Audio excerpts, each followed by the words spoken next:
대제사장 가야바에게로 가니 거기 서기관과 장로들이 모여 있더라.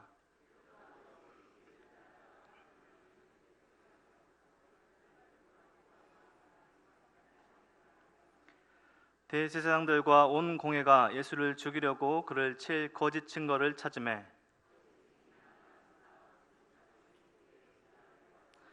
이르되 이 사람의 말이 내가 하나님의 성전을 헐고 사흘 동안에 지을 수 있다 하더라 하니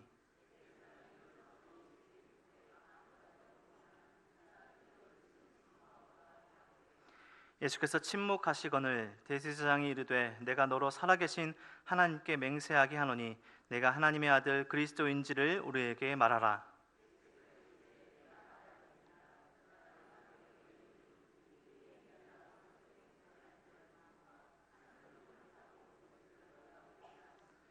이에 대제사장이 자기의 옷을 찢으며 이르되 그가 신성 모독하는 말을 하였으니 어찌 더 증인을 요구하리요. 보라 너희가 지금 이 신성 모독하는 말을 들었도다.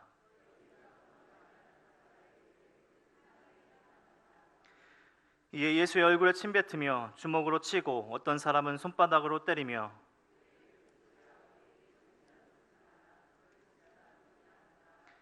베드로가 바깥들에 앉았더니 한 요정이 나와 이르되 너도 갈릴리 사람 예수와 함께 있었도다 하거늘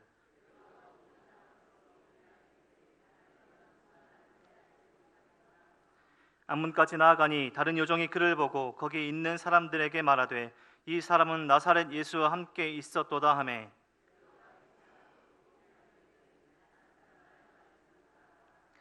조금 후에 곁에 섰던 사람들이 나와 베드로에게 이르되 너도 진실로 그 도당이라 내 말소리가 너를 표명한다 하거늘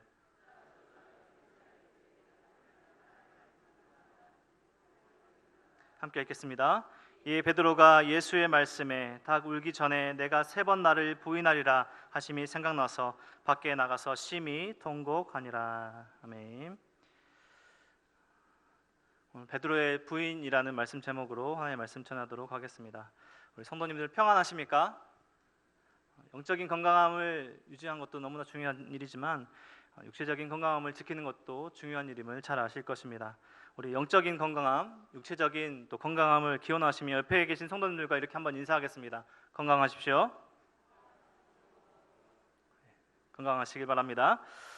요즘 우리는 바이러스 이야기를 참 많이 듣고 우리도 많이 합니다. 평소 잘 알지 못했던 이름들의 바이러스를 참 많이 듣고 또 연구도 하고 또 어떻게 이것들을 극복해 나갈까 여기저기서 말을 많이 하는데요. 사실 바이러스는 갑자기 생긴 것이 아니고 우리가 늘 함께 있는 우리가 공생하는 존재들입니다.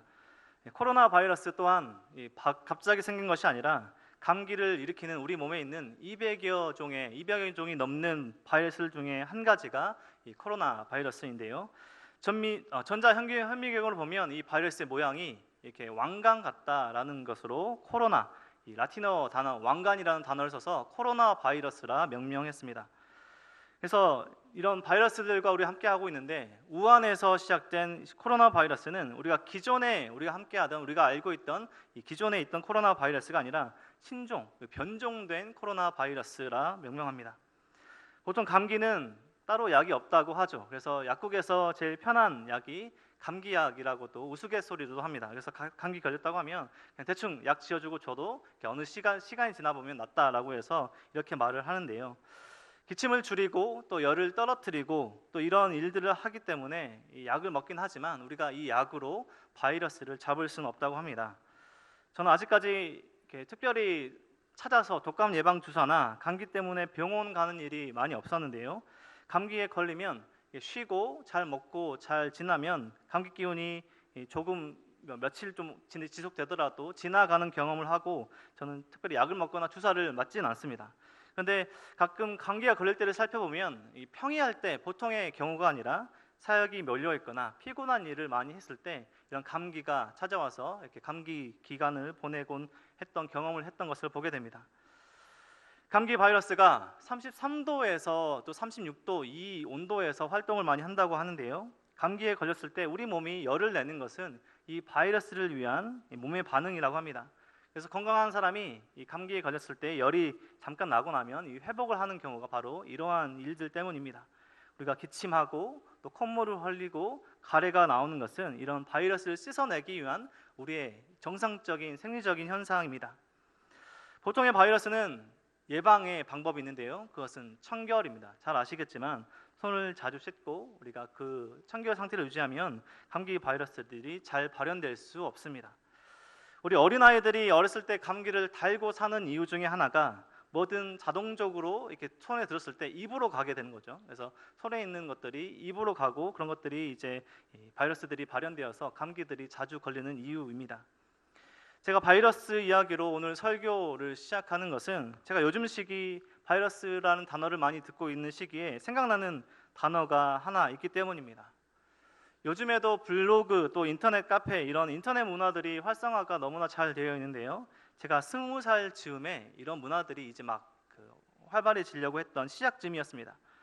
저도 당시에 문화의 흐름에 동참해서 당시에 블로그를 잠깐 했었는데 당시 블로그를 사용하던 아이가 아이디 명이 워십 바이러스였습니다.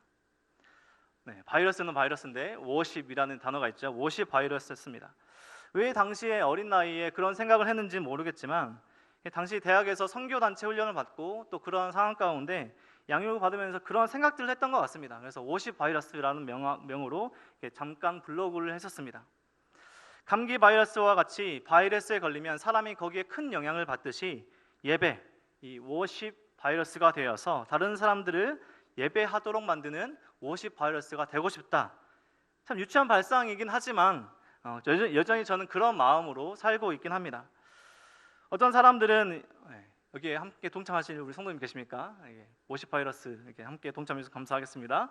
어떤 사람들은 이 인류의 마지막, 그것이 전쟁이나 다른 큰 일이 아니라 바이러스 때문에 인류의 마지막이 올 것이다 라고 말을 하는 사람도 있다고 합니다. 생물학적으로 우리 인간 너무나 연약하죠. 동물에 비해서 보면 자연환경에서 살아가기 참 취약한 우리 인간의 몸 구조입니다. 하지만 우리 사람은 하나님께서 하나님의 형상으로 창조하셨고 다른 피조물과 다르게 구별되게 창조하셨습니다. 세상에 특별히 요즘 시대에 우리를 두렵게 하는 소식들이, 출처가 불분명한 소식들이, 그리고 부정확한 소식들이 넘쳐나는 이 시대 가운데 우리 모든 은혜동산교회 성도님들은 잘 분별하시고 세상의 소리가 아니라 하나님의 말씀에 귀 기울이며 요동하지 않고 하나님을 바라보는 우리 모든 성도님 되시길 축원드립니다. 오늘 말씀 제목은 서두에 말씀드렸듯이 베드로의 부인입니다. 베드로의 와이프가 아니라요, 베드로가 부인하였다, 디나이했다 해서 베드로의 부인이라는 제목입니다. 마태복음, 또 마가복음, 누가복음, 요한복음, 우리가 복음서라고 말씀하는 성경들에 보면 각 성경에만 따로 기록되어 있는 기사들과 사건들이 있습니다. 가령 마태복음에만 기록되어 있는 말씀들이 있고요, 또 마가복음에만, 그리고 누가복음에만, 요한복음에만 기록되어 있는 특별한 말씀들이 있습니다.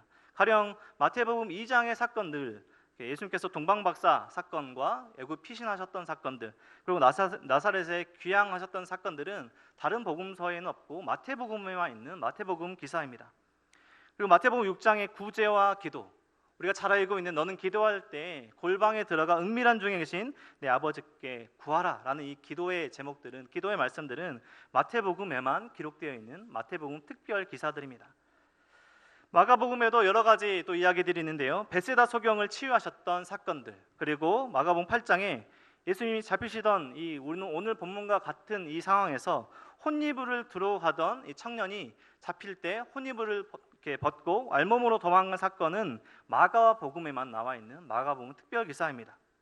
그리고 누가복음 1장에 나와 있는 출생 예고, 그 예수님 어린 시대 당시에는 누가복음에만 기록되어 있고요, 또 요한복음에는 요한복음에만 기록되어 있는 말씀들이 있습니다.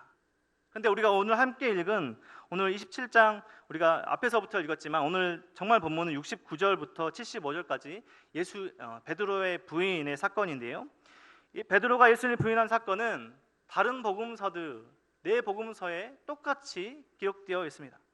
네 복음서에서 모두 함께 기록하고 있는, 네 복음서에서 상세하게 기록하고 있는 말씀인 것입니다. 베드로가 복음서가 기록될 당시에 살아 있었을 텐데요, 자신의 과거 중 부끄러운 모습 중에 이런 사건들이 기록되고 있을 때 옆에 가서 이 이야기는 좀 빼주라, 내가 상황 가운데 너무나 부끄러운 모습인데 여기 기사는 이 사건은 좀 빼줘라고 말을 하고 싶지 않았을까라고 생각을 해봅니다. 네 복음서가 소상히 기록하고 있고 베드로가 예수님을 부인하는 그때 우리는 오늘 본문을 통해서 베드로가 왜 부인했고 어떻게 극복했고 또 어디로 나아갔는지 잘 살펴보았으면 좋겠습니다. 베드로도 또 우리는 베드로보다 더 연약할 수 있죠. 베드로보다 연약한 부족한 우리이기에 또 베드로였기에 예수님을 부인하는 이 치명적인 영적인 그런 질병이 발병했을 때도 우리도 분명히 있을 수 있기 때문입니다. 이스라엘에 가면 베드로의 흔적이 남아있는 곳이 참 많이 있습니다. 갈릴리에서부터 예루살렘 그리고 저 멀리는 로마까지 베드로의 흔적이 남아있는 그 유적들이 있는데요. 물론 다른 성경의 인물들도 이 이스라엘 땅에 많은 흔적들이 남겨져 있습니다. 베드로의 흔적은 특별히 갈릴리 지역에 많이 남겨 있습니다. 갈릴리 바닷가를 가게 되면 이 바닷가에서 이 예수님께 물고기를 잡던 베드로가 다 버려두고 예수님 따랐던 그 갈릴리 바닷가, 예수님께서 바닷가 위에서 베드로야 걸어오라 라고 했을 때 조금 걸어가다가 물속에 빠졌을 때 믿음이 작은 자여 왜 의심하느냐 라고 건져주셨던 그 갈릴리 바닷가. 이 갈릴리 바닷가 해변에 보면 베드로 수위권 교회라는 이 곳이 있습니다. 타부가라는 지역에 있는데요, 예수님께서 부활하시고 또 나타나셨을 때 요한의 아들 시몬아 내가 나를 사랑하느냐 라고 말씀하시고 지상명을 주셨던 베드로 수위권 교회라는 곳이 있습니다. 가버나움에 가면 베드로의 장모님의 집터도 남아 있고요. 많은 베드로에 관련된 장소들 중에 제가 특별히 인상 깊었던 곳이 있는데 이 갈릴리 지역에서 갈릴리 바다에서 북쪽으로 조금 올라가면 이 가이사랴 빌립보, 이 성경에서는 빌립보 가이사랴라고 지명하고 있는 지역이 있습니다. 단단한 돌들이 많고 예수님 당시에도 우상들이 많이 있었던 곳이었습니다. 이 빌립보 가이사랴에서 베드로는 예수님께 고백합니다. 마태복음 16장 16절 말씀에 나와 있는데요, 우리가 너무나 잘 아는 고백입니다. 주는 그리스도시요 살아계신 하나님의 아들이십니다. 이 고백 위에 예수님께서 무너지지 않는 이 신앙 고백 위에 음부의 권세가 침투할 수 없는 교회를 세우시겠다라고 말씀하셨고, 이 땅에 있는 모든 교회들이 이 고백 위에, 신앙 고백 위에 교회들이 세워져 있습니다. 주는 그리스도시요 살아계신 하나님의 아들이십니다. 이 땅에 있는 모든 교회들이 이 신앙 고백 위에 서 있는 것입니다. 결코 예수님께서 베드로 위에, 베드로 그 한 사람 위에 세는 것이 아니라 베드로가 경험하고 베드로가 만나고 베드로가 누구이신지 고백하는 이 고백 위에 예수님께서 교회를 세우신 것입니다. 그렇게 깨닫게 하신 것이 하나님이시라라고 말씀하셨죠. 이 고백했을 때 바요나 시모나 내가 복이 있도다. 이를 내게 알게 한 것은 혈육이 아니요 하늘에 계신 내 아버지시라 라고 예수님께서 말씀하셨습니다. 주는 그리스도시요 살아계신 하나님의 아들이십니다. 이 고백을 했던 베드로입니다. 예수님과 함께 먹고 자며 예수님 가까이에서 기적을 경험하며 하나님 되심을 경험했던 수많은 사건들을 함께 들으며 예수님 말씀을 들었던 베드로입니다. 예수님의 사역을 마태복음에서 잘 요약해주고 있는 두 절의 본문이 있는데요, 4장 23절과 9장 35절 말씀입니다. 9장 35절 말씀만 읽어드리자면 예수께서 모든 도시와 마을에 두루 다니사 그들의 회당에서 가르치시며 천국 복음을 전파하시며 모든 병과 모든 약한 것을 고치시니라. 예수님께서 가르치시고 전파하시고 고치시던 그 모든 일을 함께 했던 제자들이었고 특별히 베드로였습니다. 주는 그리스도시요 살아계신 하나님의 아들이십니다 라고 고백했던 그 베드로, 오늘 말씀에 마태복음 26장 33절 말씀에 예수님께서 베드로에게 오늘 밤 너희가 다 나를 버리리라 라고 말씀하셨을 때 베드로가 이렇게 고백했습니다. 베드로가 대답하여 이르되 모두 주를 버릴지라도 나는 결코 버리지 않겠습니다 라고 말했던 베드로였습니다. 예수님께서 베드로야 네가 나를 3번 부인할 거야 라고 말했을 때 주와 죽을지언정 제가 예수님을 부인하지 않겠습니다 라고 앞장서서 강하게 말했던 베드로였습니다. 그런데 우리가 함께 읽은 오늘의 본문 말씀에서 예수님을 가장 사랑한다라고 말했던 베드로, 예수님을 버리지 않겠습니다. 죽을지언정 예수님을 배신하지 않겠습니다 라고 고백했던 그 베드로의 모습은 보이지 않습니다. 모른 척한 것도 아니고요, 작게 내가 예수님 모릅니다 라고 부정한 것도 아니고, 베드로는 자신이 살아계신 하나님이다, 살아계신 하나님의 아들이시라 고백했던 예수님을 저주하며 맹세하며 예수님을 모른다고, 그 사람 나는 알지 못한다고 부인했던 것입니다. 우리가 오늘 69절 이전 말씀부터 읽었는데요, 예수님께서 잡히시는 그 모든 과정들을 잘 아실 것이고, 대제사장 가야바의 집에 가서 신문당하시고 능욕을 당하십니다. 침뱉음을 당하시고요, 뺨을 맞으시고요, 몸을 맞으십니다. 그 험악한 상황에서 오늘 베드로의 부인 사건이 나왔던 것입니다.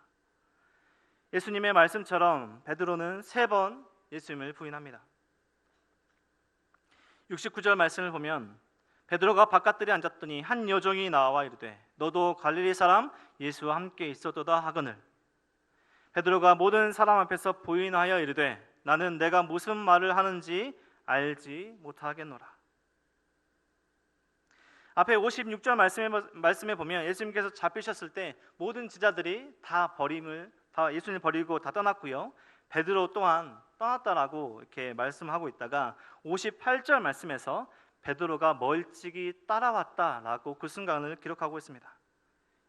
예수님의 그 마지막을 보려고 가야바의 집들까지 따라왔다. 예수님을 따라왔던 이 베드로, 멀리서 따라왔음을 알려주고 있습니다. 이전에 35절 말씀에 주와 함께 죽을지언정 이 주를 부인하지 않겠습니다 라고 담대하게 말하던 이 베드로의 모습과는 전혀 다른, 저 멀찍이서 조심히 따라가고 있던 베드로의 모습입니다. 그때 한 여종 소녀가 베드로에게서 말을 하는데요, 당신도 갈릴리 사람 예수와 함께 있었다.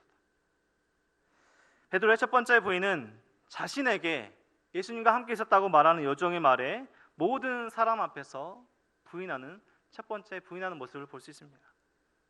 여종이 모든 사람 앞에서 베드로에게 말했던 것이 아니라요, 베드로 당신이 예수님과 함께 있었다, 갈릴리 사람이다 라고 말했는데, 베드로는 그 여종의 말을 듣고 모든 사람 앞에서 서서 예수님을 부인하고 있는 모습입니다.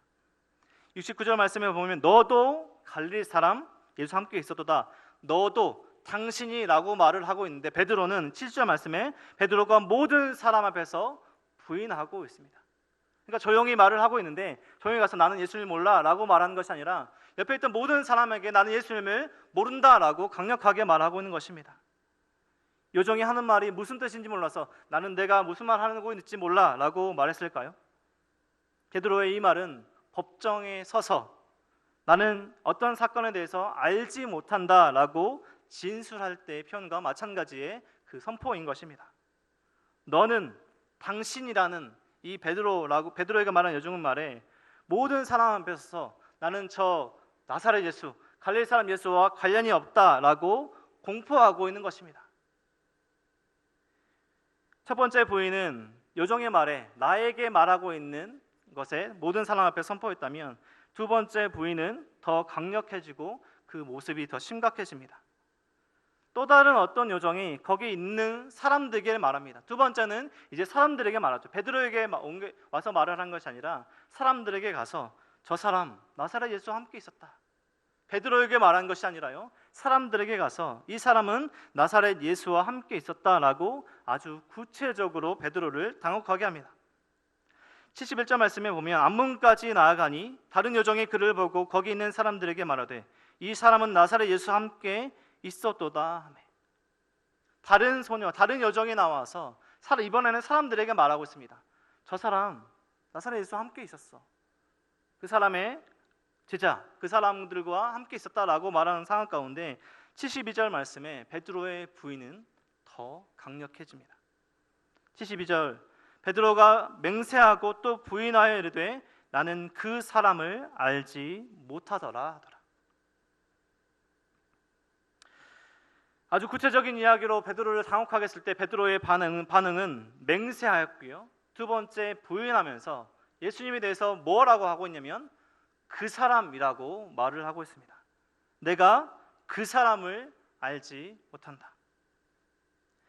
첫 번째 부인했을 때 마음에 찔렸을 베드로였을 것이고, 첫 번째 부인했을 때, 첫 번째 여종이 말했을 때 베드로가 마음을 돌이켜서 지금 이 분은 우리를 위해 땅에 오신 우리가 기다리는 메시아요, 자신의 이전 고백처럼 그리스도시요 살아계신 하나님의 아들이시다, 우리가 당장 이분을 풀어주시고 이분이 말씀하시는 것 듣고 따라야 한다, 평소 자기의 생각대로 자신의 믿음대로 그 자리에 선포했다면 훗날 자신이 복음을 선포하며 수없이 말했을 고백을 그 자리에서 선포했다면 좋았겠지만, 두 번째, 예수님을 모른다고 맹세하며 중요한 단어인데요, 그 사람을 알지 못한다라고 말합니다. 지금 멸시당하고 사람들에게 매질을 당하고 법정에 끌려가 조롱받아 마땅한 그 사람을 알지 못한다라고 말하고 있습니다. 우리가 베드로와 예수님의 관계를 너무나 잘 알고 있을 것입니다. 베드로와 예수님의 관계를 생각한다면 베드로가 지금 예수님을 향해서 그 사람이라고 맹세하며 말하는 것이 얼마나 참혹한 일이고 끔찍한 일이고 안타까운 일임을 알 수 있습니다. 사랑하는 선생님, 주님, 살아계신 하나님의 아들이시라 고백했던 베드로의 입에서 예수님을 향해 그 사람이라는 단어가 나오고 있습니다. 예수님께서 사랑하는 제자 베드로에게 그 사람이라는 단어를 직접 들으셨다면 얼마나 고통스러우셨을까요?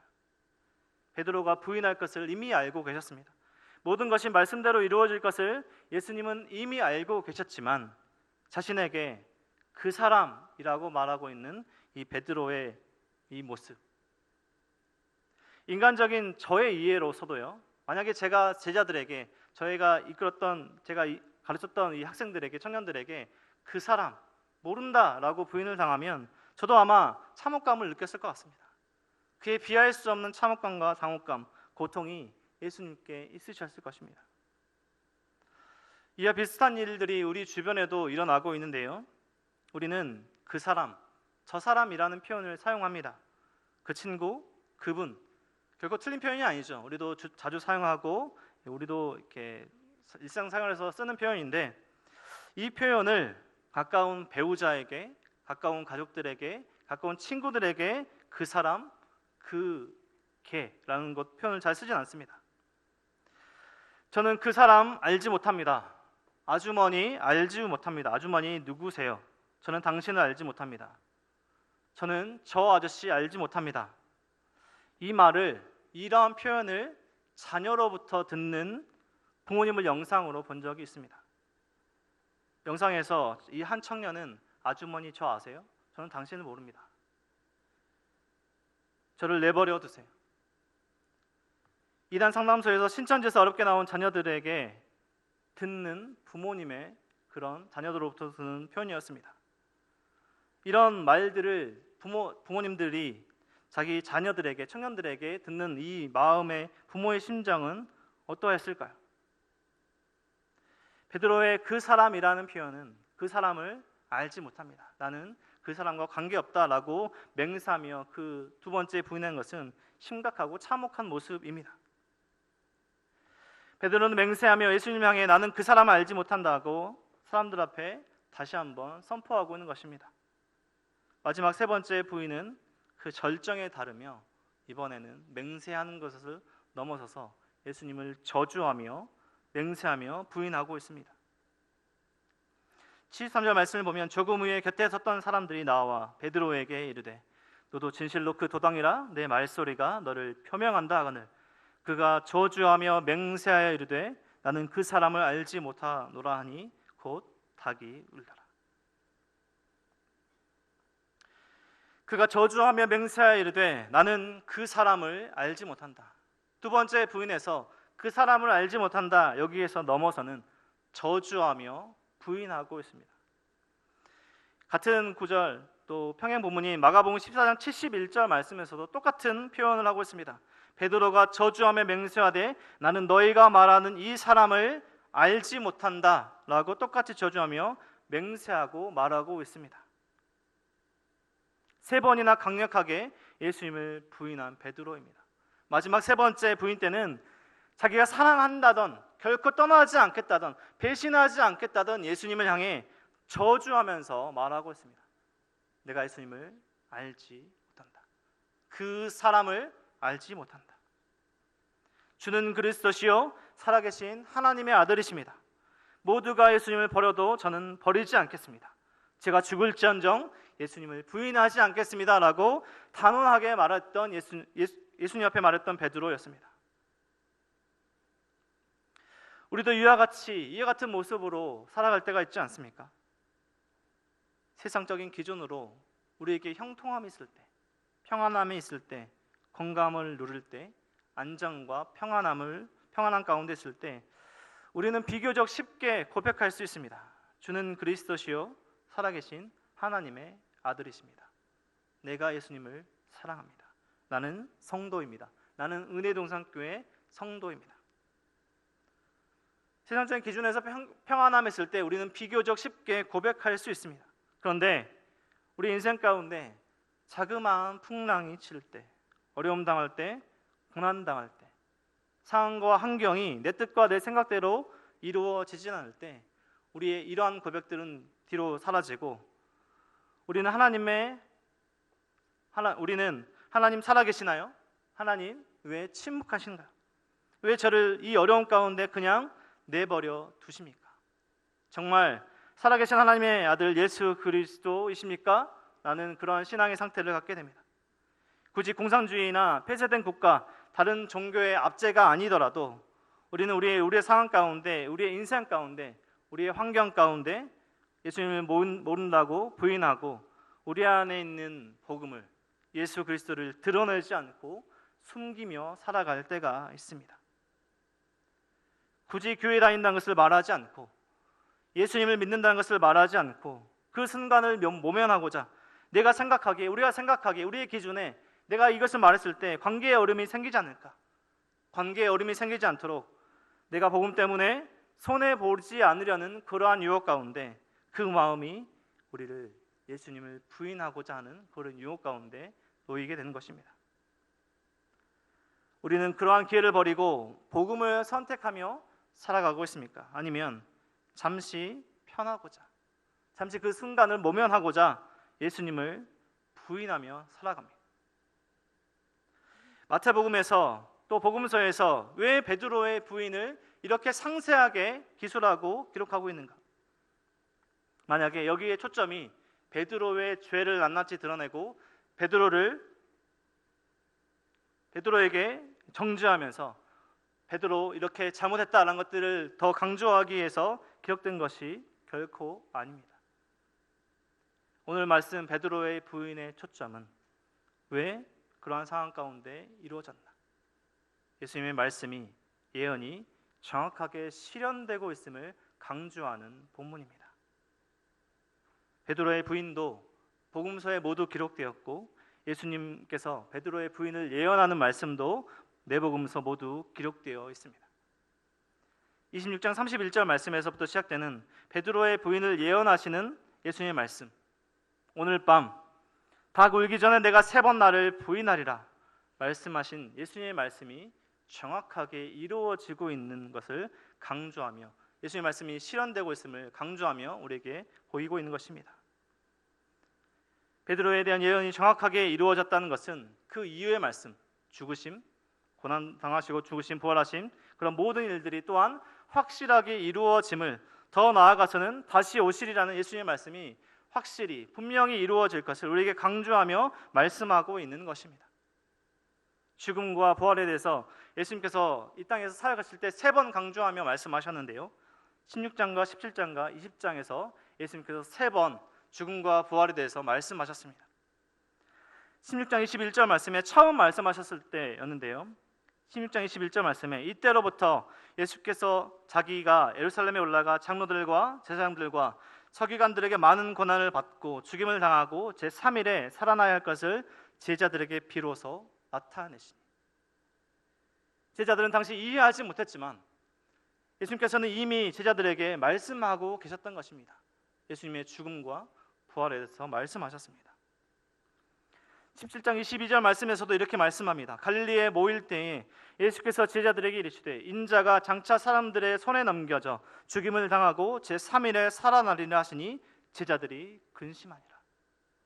예수님께서 두 번째 이렇게 말씀하셨고요, 마지막 세 번째 20장 17절 말씀에 예수께서 예루살렘으로 올라가실 때 12제자를 따로 데리시고 길에서 이르시되 보라 우리가 예루살렘으로 올라가노니 인자가 대제사장들과 서기관들에게 넘겨지매 그들이 죽이기로 결의하고 이방인들에게 넘겨주어 그를 조롱하며 채찍질하며 십자가에 못 박히게 할 것이나 제3일에 살아나리라.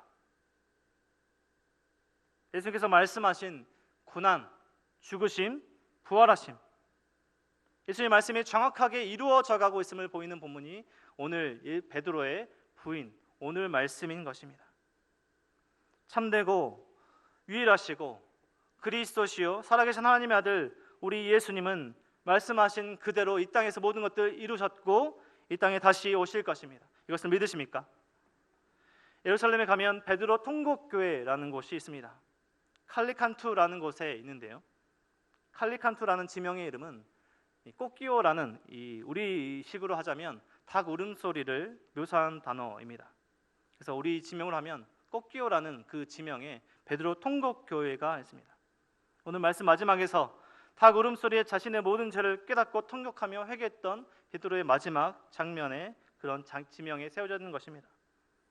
75절 말씀에 이에 베드로가 예수의 말씀에 닭 울기 전에 내가 3번 나를 부인하리라 하심이 생각나서 밖에 나가서 심히 통곡하니라.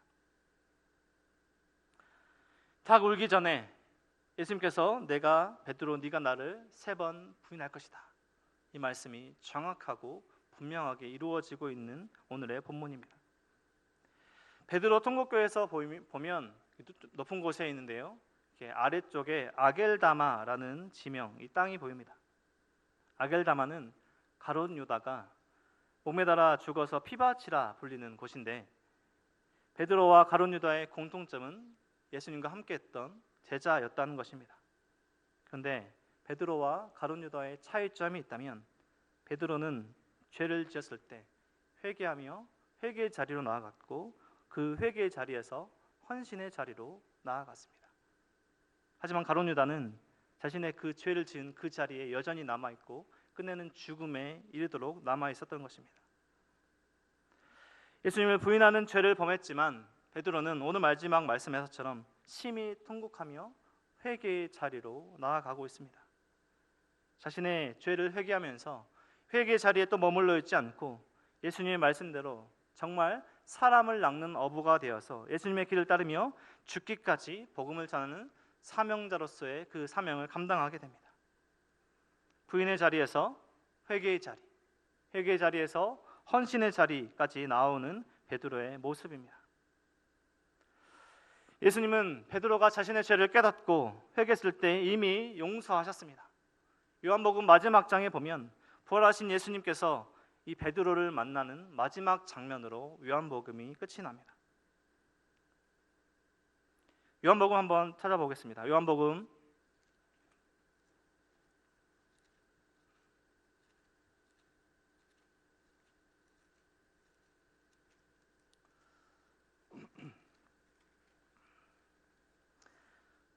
21장 15절 말씀인데요, 15절에서 17절까지 우리 한 목소리로 함께 읽겠습니다. 15절에서부터 17절까지 읽겠습니다. 그들이 저반을 먹은 후에 예수께서 시몬 베드로에게 이르시되 요한의 아들 시몬아 내가 이 사람들보다 나를 더 사랑하느냐 하시니 이르되 주님 그러하니이다. 내가 주님을 사랑하는 줄 주님께서 아시나이다. 이르시되 내 어린 양을 먹이라 하시고 또 두 번째 이르시되 요한의 아들 시몬아 내가 나를 사랑하느냐 하시니 이르되 주님 그러하나이다. 내가 주님을 사랑하는 줄 주님께서 아시나이다. 이르시되 내 양을 치라 하시고 세 번째 이르시되 요한의 아들 시몬아 내가 나를 사랑하느냐 하시니 주께서 세 번째 나를 사랑하느냐 하심으로 베드로가 근심하여 이르되 주님 모든 것을 아시오매 내가 주님을 사랑하는 줄 주님께서 아시나이다. 예수께서 이르시되 내 양을 먹이라. 세 번 자신을 부인했던 베드로에게 예수님께서 세 번 질문하십니다. 요한의 아들 시몬아 내가 나를 사랑하느냐. 그런 모든 일련의 일들을 겪고 나서 베드로가 고백합니다. 주님께서 모든 것을 아십니다. 베드로는 예수님의 말씀대로 부르심을 받았고 그 부르신 자리에서 제자로 그리스도인으로서 복음을 전하는 새로운 인생을 살아가게 됩니다. 베드로의 부인 가운데 부인 그리고 회개의 자리 그리고 헌신의 자리까지 나아갔던 베드로의 이 모습이 우리의 삶 가운데서도 분명히 드러나야 합니다. 우리는 때로는 우리의 신앙을 숨기고 싶을 때가 있습니다.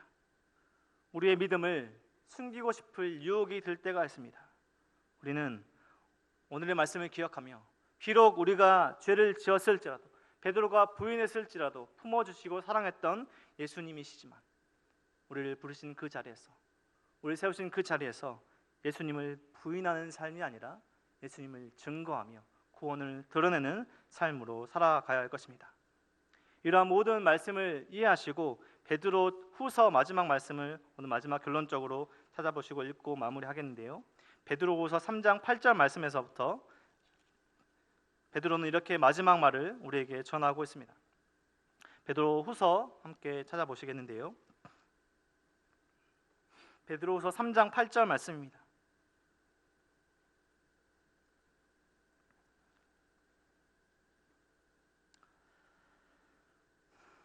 삼 장 8절 9절 말씀, 이 두 절의 말씀 함께 읽겠습니다. 사랑하는 자들아 천년이 하루 같다는 이 한 가지를 잊지 말라. 주의 약속은 어떤 이들이 더디다고 생각하는 것 같이 더딘 것이 아니라 오직 주께서는 너희를 대하여 오래 참으사 아무도 멸망하지 않고 다 회개하기에 이르기를 원하시느니라. 아멘. 베드로의 이러한 마지막 삶의 마지막 부분에서 고백하고 있는 것은 그냥 자신이 모르는 예수님을 전하고 있는 것이 아니라 사랑하는 자들아 주께서 하루가 천년 같고 천년이 하루 같다는 이 사실을 잊지 말고 오늘 하루의 고통과 어려움과 고난 속에서도 예수님을 부인하지 말고 예수님을 시인하며 하나님께서 기뻐하시는 삶을 살아라라고 말씀하고 있는 것입니다. 14절과 17절에서 베드로후서 3장 14절과 17절에서 이렇게 마지막으로 고백합니다. 그러므로 사랑하는 자들아 너희가 이것을 바라보나니 주 앞에서 점도 없고 흠도 없이 평강 가운데서 나타나기를 힘쓰라. 17절 말씀에서는 이렇게 고백합니다. 그러므로 사랑하는 자들아 너희가 이것을 미리 알았은즉 무법한 자들에게 미혹에 이끌려 너희가 굳센 데서 떨어질까 삼가라. 오직 우리 주 예수 그리스도의 은혜와 그를 아는 지식에서 자라가라. 영광이 이제 영원한 날까지 그에게 있을지어다. 그의 진정한 고백 가운데 예수님을 시인하며 예수님의 구원을 드러내는 베드로의 마지막 고백입니다. 예수님을 부인하는 그 자리에 남아있지 않고 회개의 자리 그리고 헌신의 자리 그리고 마지막 삶의 끝의 부분에서 이렇게 사랑하는 자들에게 성도들에게 고백하고 있는 베드로의 권면, 부인했지만 예수님의 모든 것들 회개 자리에 나아갔던 베드로의 모습, 우리에게 권면하고 있는 마지막 말씀을 기억하며 사단 세상의 문화 모든 것들이 집요하게 우리의 약한 부분들을 공략합니다. 관계 부분들, 재정적인 상황들, 여러 가지 모든 상황들에서 우리가 치명적인 마치 바이러스에 걸린 것처럼 질병이 커졌을 때 우리 모든 것들이 무너지는데요. 우리는 우리 앞에 우리를 치료케 하시는 회복케 하시는 하나님 앞으로 나아가야 합니다. 회개의 자리에 나아가야 합니다. 예배의 자리에, 골방에서 기도의 자리에, 말씀을 듣는 자리에 억지로 나가는 것이 아니라 기쁨으로 나아가야 합니다. 예수님을 부인하는 삶이 아니라 예수님의 사랑을 시인하며 복음을 선포하며 예수님의 그 모든 일들을 이곳 우리를 세우신 남양 땅에서 우리나라 온 열방에 전하시는 하나님께서 사랑하시는 예수님께서 사랑하시는 우리 모든 은혜동산교회 성도님의 삶이 되시길, 신앙이 믿음이 되시길 주님의 이름으로 축원드립니다. 기도하겠습니다. 하나님 감사합니다.